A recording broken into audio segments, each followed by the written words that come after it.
Well, good morning. This is actually a rare start from inside the house. So I got the truck warming up, and I got a load of totes, a load of lick tanks. So yesterday I left about 3:30 in the morning, had to run right to Atchison just outside the city, pick up those totes, and then go north to my buddy Rod's place, pick up those lick tanks. And my good buddy Jeremy, he come with me because he needed basically the same load. Look at -19. That's not fun. So we had some footage. I had some footage from before I left, a little bit. I had some footage from when we were down there, and I had some footage from kind of the trip back. And then disaster struck. So I hopped out to check the load, check all my straps, and my phone, which isn't in here anymore, was in my pocket, and it fell out on the road. So I had stopped in the lights just outside of the traffic circle. I made it all the way back to Grand Prairie, and there was nobody around, no lights at all. So I was like, okay, well, I got to stop here. I'm just going to check my straps because there's a stretch of highway that's absolutely brutal. It used to be from the Smoky all the way to the city. Now it's like just kind of a part there. So anyways, everything was rattling and rolling. I thought, okay, I'm just going to stop here, check them straps. Jumped out, phone fell out of my pocket, checked my straps, jumped back in my truck, drove through the traffic circle, realized my phone was gone, and I was like 99% sure it fell out of my pocket, but I was doing the old check the seat anyways, pushed the phone button on the dash, boom, no phone's found. So I turned around and I drove back, and I see, I don't know, this phantom truck out of nowhere, Super Bees, comes roaring up behind me and around the traffic circle, and I thought, oh man, what are the odds, right? So I drove up there, ran across the road, seen my phone just sitting there in the lights, like almost a spotlight, laying perfectly flat, and I thought, oh man, that's perfect because he most likely straddled it. No, he ran it straight over. So yeah, that was that. All that stuff gone. In my life, historically, when I was working as a roughneck or working on the drilling rigs, I haven't wrecked very many phones. I've dropped a few in ditches or whatever, on the rig, but it was water off a duck's back. I never cared, right? I would just run into town, grab a new phone. Flip phones, that was most likely what I had back then, and I never cared. So had I been roughnecking or working on the rigs at this time, I would have looked at my phone, I would have laughed it off, jumped back in my truck, ran home, threw my rig gear in the wash, crawled into bed, started a new day tomorrow. I was looking at this thing, and I'm thinking to myself, like, I'm never going to recover from this.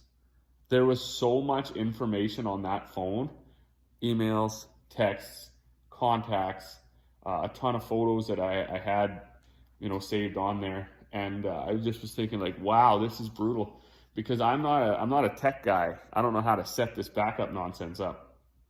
So anyways, I get home just before 9 o'clock last night. Bring it in, hand it to Corey. I was like, is there any way you think you can get the info? Because it's just smashed. You can get the information off of this. Luckily, she had just replaced her phone. So this phone that I'm using right now is her old phone. It's got a nice purple case and everything. So that's pretty sweet. But at least I got a phone. So we pulled my SIM card out of the old one, put it into the new one, fired it up, put it next to my iPad. And I didn't even realize this, but all my text messages, they haven't transferred over yet. And I don't think that they're going to.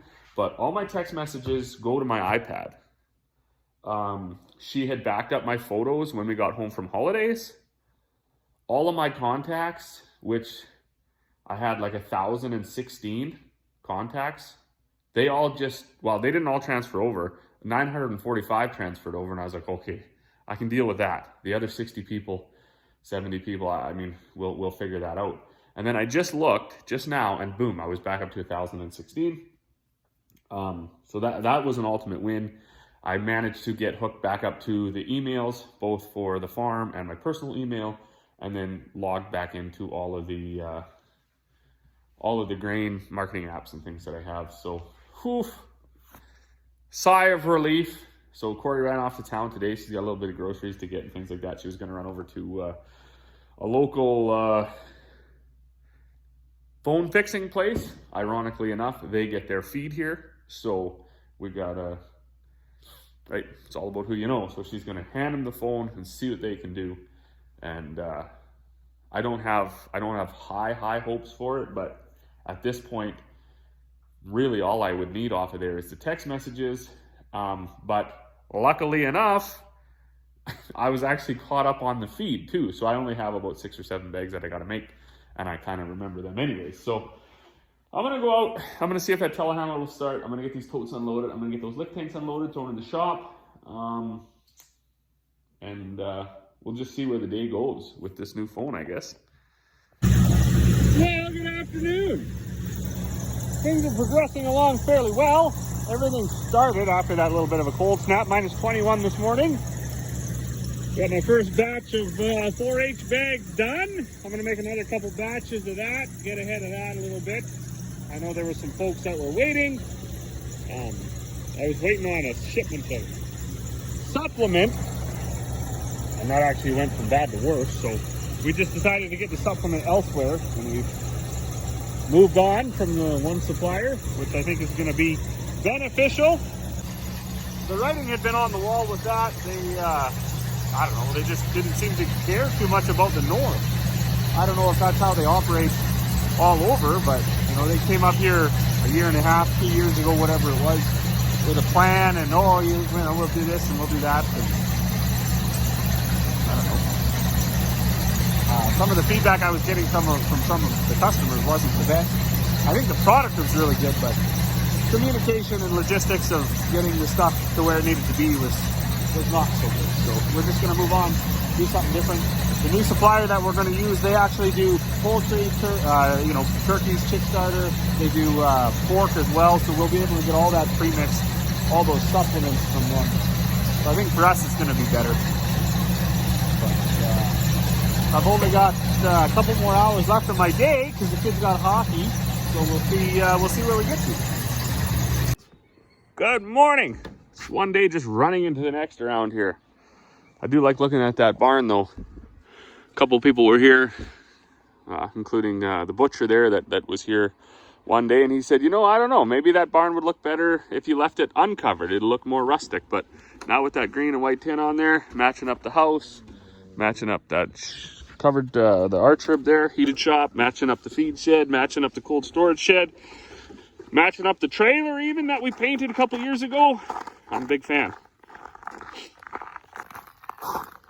I had to run off, do some hockeying with the kids there last night.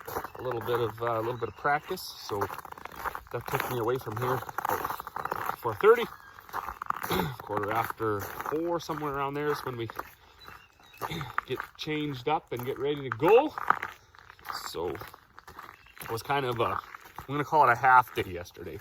I didn't have a real early start because I was still dealing and reeling with the smashed phone situation. That's gone very well. Like I say, all I lost was some pictures that Corey hadn't backed up. And they were certain pictures. So she had said when she got back from holiday, she backed up all the family pictures, all the holiday pictures and stuff like that. Just didn't get, I mean, there was some stupid ones, right? I took some pictures of some information on some GPS monitors and stuff that now is gone forever. So we will go on with life. I'm not going to stress about it. Obviously, it wasn't that important. But what I am going to do is get things running here. I did get all my contacts back. I did get all the files back. I did get... I lost my stream of texts, and that was kind of unfortunate because there was actually a ton of information in there. A whole bunch of quotes, information from different distributors to different customers, things like that. So that was kind of a... Got to figure out a way to back that up a little bit better going forward in the future. But, whatever, right? Today I only got about 6 or 7 bags to make. And then, I don't know. It's going to be a pretty laid back day. We got a coolant gauge. We're going to try to mount in that truck, because I think the old gauge has failed. And then we'll just be around here loading up stuff. I might get my mill cleaned out, crush some peas and bag them up. Who knows? We'll see.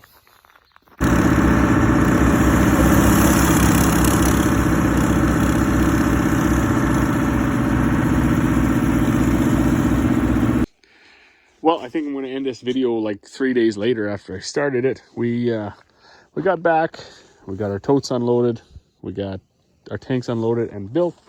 I just made a ton of bags and then set the auger up to start filling the feed bins again.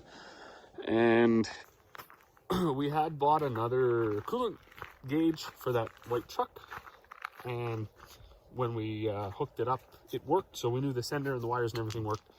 So we actually took the dash right out. It's got one of those printed circuit dashes with those stupid clips, and where the gauges like snap right into that clip, and then they're supposed to make a contact. Like Dad said, after